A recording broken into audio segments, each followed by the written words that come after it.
when Mika was dying, I spent a lot of time just holding her against my chest. And on the last day, we knew that we needed to take her to the vet to be put to sleep. She was unable to walk or stand at that time, so I basically just held her against my chest for hours, as long as I could.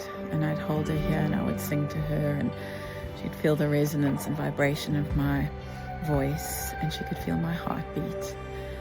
And we knew that, the reality was that we were going to have to let her go, and we were in no way prepared for that. And at one point, I just started sobbing uncontrollably whilst I was still holding her.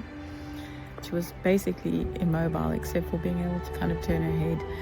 Her heart was beating and she was breathing, like her ribcage was moving. And every now and then she would let go of a tiny little meow, but she wasn't able to move. She had no energy to move. I started sobbing uncontrollably whilst I was still holding her here against my chest. And she suddenly started moving and twitching and getting all fidgety, and she was clearly distressed.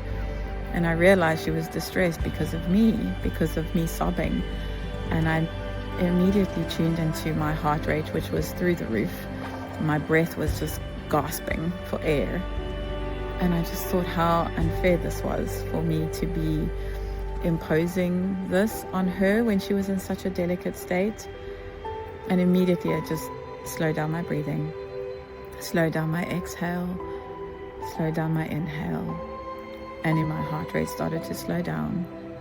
And she started to calm down again and relax and melt into my chest again. It was this tangible feeling of how I was able to regulate my breath and my heart rate, and then she was able to calm down again. And yes, there's times where we need to express our emotions. We do need to cry.